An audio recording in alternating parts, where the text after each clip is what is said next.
Now, why is it detrimental to the country? Because ang GAA, the General Appropriations Act, the 2025 GAA, it itemized all the programs to be implemented by the government at kung saan kukunin yung funding. Yan yung sa GAA. Pero yung mga unprogrammed funds, unprogrammed programs, things like that, makukuha lang yan siya if we have excess or we have loans. Pero ang nangyari, mas marami, 141 billion Philippine peso ang ginamit nila for the unprogrammed funds. So nakita nyo na ang priorities. Hindi according to the Constitution, ang Department of Education dapat ang may pinakamalaking budget sa lahat ng mga agencies. Hindi, mas malaki ang sa flood control project. At ngayon, nakikita natin ngayon, lubog ang Pilipinas, marami yung binabaha, and nothing has changed actually in the country. We still continue to suffer the aftermath of the natural disasters, typhoons, massive flooding, and all those things. This is because ghost flood control projects pala ang ginawa nila. Now, another risk of the unprogrammed funds. Sa unprogrammed funds kasi, dahil hindi mo nakikita na naka-itemize yan sa GAA, pwede kahit sino lang ang maging proponent. And that's the expose of Toby Chanco. Yan yung pinakita niya na si Zaldico ang may pinakamaraming proponent for the unprogrammed funds. So sa panahon ni, let's be clear about this, sa panahon ni Tatay Digong, although the Discayas received the highest number of contracts from the government, but at the very least, nasa program funds ang project. Kaya easy to identify, easy to check whether or not there are ghost flood control projects. Sa panahon ni Bongbong Marcos, 141 billion ang budget for the flood control projects na kinuha sa unprogrammed funds. So sino ang proponent sa ilang billions na si Zaldico? Kaya ang yaman-yaman ni Zaldico. So yung mga galit kay BP Sara ngayon at hindi galit kay Martin Romualdez at kay Zaldico, mga putang ina ninyong lahat. Charot, bawal pala dito, no? So, yun lang.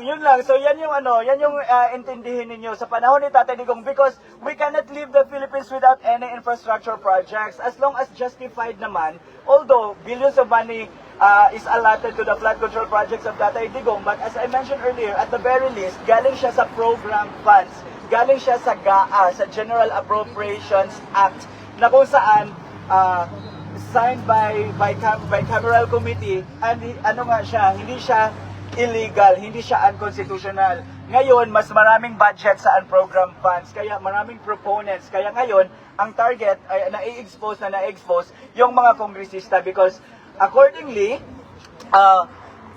may kumukuha sila ng percentage, mga kickbacks nila for the project.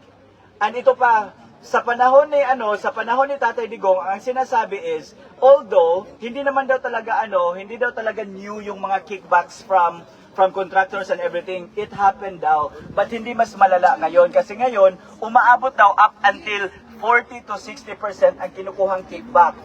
And that means 40% na lang for the project, di ba? So kaya substandard. And ito pa, speaking of kickback, during the panahon of Tatay Digong, walang tinatawag na 3 strikes policy ang DPWH.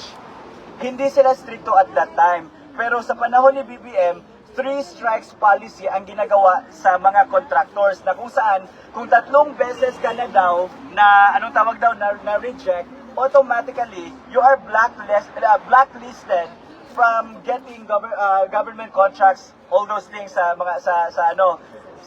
DPWH. So ngayon, in-implement yan ng Marcos administration ang 3 strikes policy so that they can pressure the contractors to give more. Kasi for example, I'm a contractor, tapos 2 beses na ako na-reject, meaning I only have 1 chance to continue with my business, di ba? So as a contractor, I have to give more. I have to give more kickbacks, I have to, under the table na mga pera for me to continue para hindi ako third strike. According to the DPWH 3 strikes policy. And it did not happen during Tatay Digong's time. It happened during Bongbong's time. And the difference, again, as I mentioned, sa panahon ni Tatay Digong, coming siya from program funds. Sa panahon ni Bongbong, unprogram funds. Kahit sino-sino lang yung mga proponents ng mga projects and programs na ini-implement nila. And walang nangyari. Ghost projects and ghost, like flood control projects and infrastructure projects. Wala na. So yan yung difference. So guys, if you are reading mainstream media ngayon, we rarely see news explaining about these things. Yung coverage ng mga news normally ay yung mga news na, you know, maligning the reputation of the Duterte family, linking them to the issues and problems that are not, you know, done by them. So, yan yung goal nila, to eliminate the Dutertes. And si VP Sara kasi yun ang may pinaka-strategic na posisyon. Because just in case lang talaga, the president is incapable of leading na. Like, for example, namatay na siya, or pinatay na siya, or nagkasakit siya, and hindi niya na kaya mag-lead. So, it would be, by constitution, line of succession, it would be the vice president who will assume office. Kaya ngayon, kung nakikita nyo, yung kabilang kampo naman sa political spectrum, like the Kakampings, yung mga Makabayan bloc, they are pressuring and they are persecuting VP Sara because even if they are successful in removing Bongbong Marcos in his office, it would be VP Sara who can benefit from it. So ang ginagawa nila, inuuna nilang tinarget si VP Sara, di ba? Impeachment out of 125 million, for sure sa inyo dito, yung mga pera ninyo, umabot pa sa mga 125 million, di ba? And yan lang ang kukurakutin ng Office of the Vice President. So wala silang COA for 3 consecutive years, unmodified opinion ang binigay ng COA sa Department of Education and Office of the Vice President. What that means? Meaning, may proper accounting. Walang tinago, walang kinurap. And they are denying that audit report from COA because wala na silang makitang ibang panlaban for VP Sara. So kaya lahat ginagawa nila. And now their next plan actually is to put Remulla in the office of the Ombudsman. The role of the office of the Ombudsman is to investigate public officials, right? So pag nakapasok si Remulla sa office of the Ombudsman, the next step is to file multiple cases of against VP Sara so that and they will find her guilty of the cases they filed against her para ma-block yung presidency niya in 2028. So by 2026, it's the start of election campaign na. So makikita na natin na maggrupo-grupo na yan sila. Di ba ngayon may namumuo ng mayors for good governance, di ba? They are starting to form alliances na because by 2026, that is the start of the election campaign. Although technically, 2028 pa talaga siya ang campaign period. But at first, if you strategize, start ka na by 2026. So kaya dinadalian nila. So nasunog yung impeachment case ni VP Sara, wala silang nagawa, it's archived, it's considered as dead. But ngayon pinasok na naman nila si Tito Soto as Senate President because they are doing their best to revive the impeachment case. So imagine, kakatapos lang ng election, our lawmakers are supposed to legislate, to craft laws that could help better the progress, the development of the country. But what they are doing now, they are more focused on eliminating VP Sara in the equation. Because pag si VP Sara na ang naging president, there will be a reset in the Philippines. Lahat? Yes! Marcos resign! Marcos resign! Marcos resign! Free Duterte now! Bring him home! Free Duterte now! Bring him home! Free Duterte now! Bring him home! So yun, sige, I'll continue my storyteller. As a storyteller, so yun na yun. So once makapasok si Remulla, especially now that he is already shortlisted sa ombudsman, pag makapasok yan siya, pag siya ang magiging ombudsman, expect for more cases to be filed against VP Sara. Lahat ng case na pwede niyang ma-file against VP Sara, gagawin niya yan. And expect a conviction. And expect a conviction. So yun lang. Tapos ito din, mag-ingat din tayo sa mga nagpapanggap lang na mga supporters or yung mga politicians na nagpapanggap na pro-good governance. Because may mga baho din yan sila, okay?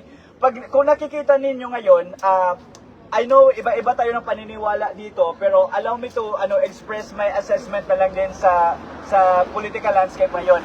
Ang nakikita ko kasi, Ping Lacson and Magalong are parroting the same narratives. They are exposing the scheme of corruption happening in the Marcos administration, but they can't mention names. Yeah. Diba? It took a Bisaya, it took a woman to tell the Filipino people that the budget of the Philippines is being controlled by only two people, Martin Romualdez and Saldico. When VP Sara exposed that fact, anong ginawa sa kanya? Lukarit daw siya. Sira ulo. Diba? Princess Fiona. She was getting all the any form of demolition job that her detractors can think of. But now all fingers are pointing to Saldico and Martin Romualdez. Because what VP Sara was telling us in 2023 are actually true. Say for example, for the DepEd, okay, kasi sa DepEd, for sure may mga anak kayo sa Pilipinas na nasa high school pa siguro. Sa DepEd, sa Department of Education, gumawa si VP Sara ng reform through the Matatag Agenda. Yung Matatag Agenda, there is a track or a portion there that created a certain office assigned only or tasked only for classroom construction. And at that time, that office requested only for 5 billion budget for classroom repair and construction. Magkano? Yun lang ang ni-request ng DepEd kasi nga, 'di ba, before you make your request, 'di ba, you do the accounting first na ganito yung budget, ganito yun, ganyan. So ang ginawa 5 billion lang. Pero nung umabot na sa General Appropriations Act, that 5 billion became 20 billion. They inserted 15 billion. And who masterminded the insertion? Martin Romualdez and Saldico as head of the Appropriations Committee. Hindi ba inubos lahat? Diba? And at that time, VP Sara reacted. She said, hey, I'm not going with you guys with this scheme of corruption. Hands off. The Office of the Vice President, hands off DepEd. Ang ginawa, demolition job. Nag-file ang impeachment. Series of Quadcom hearing for the 125 million confidential fund. So sa nakikita ninyo, ang pattern nila is this. If you speak against the government, they will demolish you, your family, and your character. And this is exact thing they did to former President Rodrigo Roa Duterte, who said that the most rotten institution in the Philippines is the House of Representatives. It was FPRRD during his gikan sa masa para sa masa TV segment sa SMNI. So ang ginawa nila, because SMNI is giving Tatay Digong the platform to air his sentiments about the government, di ba? Tinanggal nila sa equation ang SMNI. Ni-revoke nila ang license ng SMNI. Now, because the Matanda continues to expose the Bongbong Marcos administration, the Maisog rally was created. The Maisog group was created. And during one of the first ever Maisog rally, it was Tatay Digong who exposed the drug use of Bongbong Marcos. Now, because Bongbong Marcos is already excused, they now allowed the ICC to investigate in the Philippines. And now they are very successful because as early as January, may mga ICC investigators na pala na pinapasok sa country. Pero ano ang sinabi ni Bongbong Marcos in 2023 in a letter dated December of 2023? He will not allow the ICC to enter the country. He will not help the ICC in any way, shape, and form. What happened now? Nakakulong ang Matanda. Diba? Ikulong nyo na lahat. Diba? Nakakulong ang Matanda. Because nga, everyone who speaks up against the government, they are going to demolish or to malign the reputation and the character of that person. So yan yung nangyayari sa Pilipinas ngayon. Now, another example, Cheese Escudero. Cheese Escudero is a lawyer. He knows the constitutional bounds and the constitutional infirmity of the impeachment case filed against VP Sara. Diba? Yan yung 1-year bar rule. Alam yan, even a first-year law student knows na 1-year bar rule should be followed in terms of the impeachment case. So, but because Cheese Escudero did not continue with the impeachment trial, ano ang ginawa sa kanya ngayon?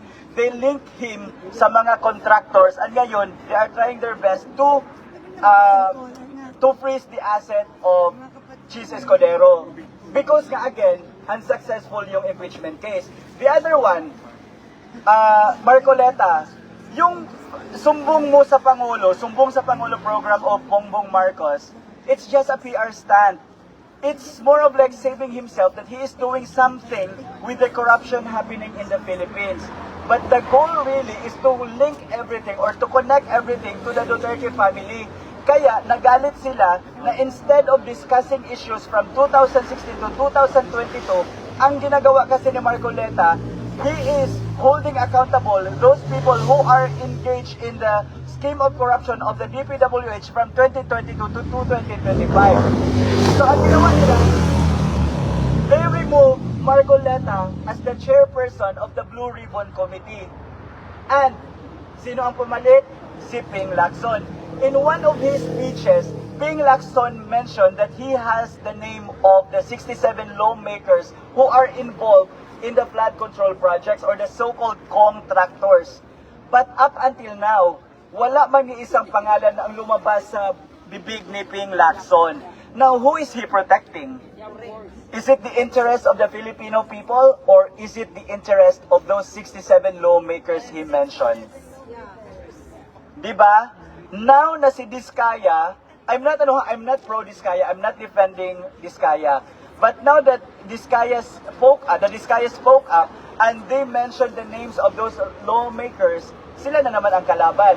Sila na naman ang under demolition job of this administration. So sa nakikita ninyo ngayon, the pattern is very undeniable. Demolition job after one demolition job after one demolition job up until you surrender, up until you join them with their scheme of corruption sa country natin. So mga kababayan ko, wag po tayong magbulag-bulagan, wag po tayong magbingi-bingihan because at the end of the day, it would be the next generation who would suffer. If we will not do something today because we are still capable and we are still able in holding those who are in power now accountable of the things that they are doing, especially with the taxpayers' money, then we should do it. And this is exactly the reasons why Paolo and I are here. We want you guys to learn and to understand what is currently happening in the Philippines. We know that you guys are very busy with your jobs. Diba? Every day, some of you here only has maybe one day off in a week, right? Or maybe two days off in a week. But ito yon, kami nakatutok kasi kami sa political landscape ng Pilipinas, and we see and experience firsthand those things that are currently happening in the country. Do not be deceived, do not be fooled, and always look at the things fairly and rationally. Because at the end of the day, again, let me remind you, the Marcos family or the Marcoses are not angry at the Dutertes. The Dutertes are only the scapegoats because they have the following. They are very influential in the country. The Marcoses are actually angry at the Filipino people, ordinary Filipino people, because we kicked their family out in the government office in 1986 during the People Power Revolution. And for 30 years, they weren't able to, regain the power they've lost. And now that Bongbong Marcos is the president, he is doing everything to reclaim the power, the influence that were robbed from them by the Filipino people. We were able to kick them out in the People Power Revolution 1, and possibly, if God permits, we can kick them out this year too. Yan na naman! Marcos resign! Marcos resign! Marcos resign! Marcos resign! Marcos resign! Yun na. So sa mga nagsasabi dyan na hindi kami nagsashout ng Marcos resign here, that's actually the goal. To let him resign and at the same time to kick him out of office because he's not doing anything good for the country. He does more harm than good, right? Because if he is still sane, or if he is still rational about what he is doing in the country, then he would realize that corruption is very rampant and the perpetrators of the corruption are actually the people whom he gave the positions with. For example, Speaker Martin Romualdez, Zaldico, and they are friends actually. So yan yung intindihin ninyo. So, grabe no? Ilang minutes na ba? Charot. I need 2 more hours. Chika lang. Anyway, yeah, I'd like to say thank you for all your for the support, for everyone who prepared, for Ate Marvic for the food, to Crisette for the lechon, to the Ate Janet for the food, Ate Marilu, yun, si Ate Marilu, everyone, the anong tawag dito? The volunteers and all of you guys. I know na you spend your money for the flight, di ba? You took your day off just to be here, just to share prayers time with your fellow kababayans. And hindi tayo titigil hangga't hindi makakalabas si Tatay Digong. And we will do everything so he can be free from the Trump up charges and political persecution that he is facing from the real prosecutor, which is in Malacanang. It's not really the ICC, it's the Malacanang. Because if the president is really upholding the sovereignty of the Philippines, then he would not allow foreign entity to go to the country, investigate, and detain someone who is not guilty of any wrongdoings.